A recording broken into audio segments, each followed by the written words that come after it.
Hey, welcome to my channel. Today I'm gonna show you my final project for the CS50 Web Programming with Python and JavaScript course. Hope you enjoy! Alright, welcome back.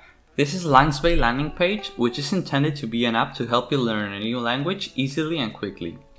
So we'll start off by signing up.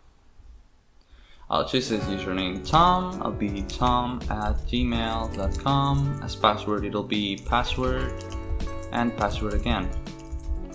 And now I can select my native tongue, which is Spanish, and I am learning English, for instance. So now I can choose my level, but I'll use the CEFR European standards, and I'll choose the C1 lower advanced level. So let's click and sign up. Hope everything goes fine.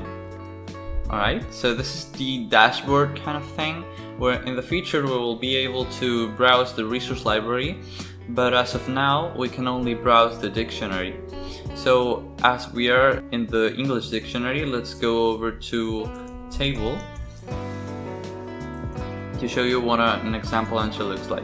Alright, so this is an example dictionary term where we have different parts: the lemma, and definition, etymology, some example sentences, and a list of translation in different languages.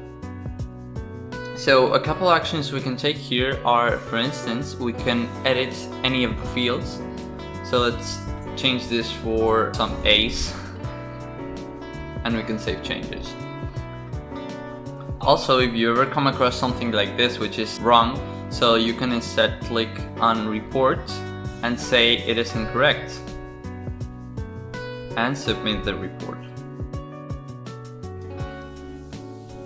Also, the pages are made responsive by simply reducing the margins on the x-axis. Alright, so now let's go over to the dictionary main page. So here we have, under the list of languages, we have a contribute button where we can add a new term.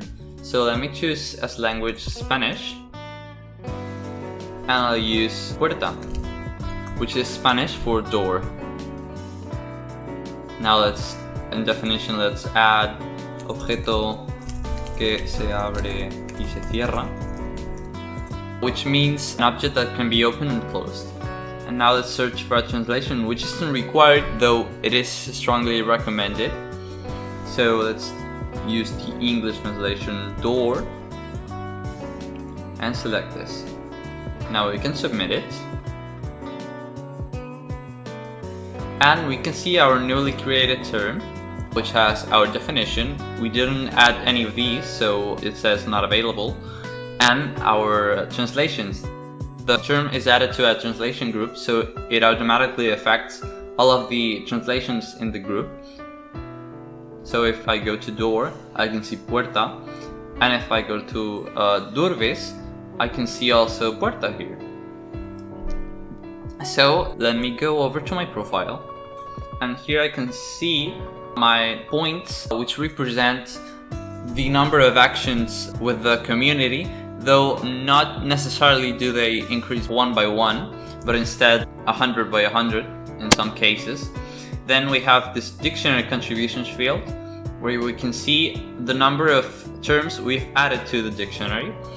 And in last place, let's go over to the settings page, and here we can simply change our languages. So I can say speak Korean instead, and save changes. And to wrap up, let me just log out. And that's it for now. Hope you enjoyed, and see you soon.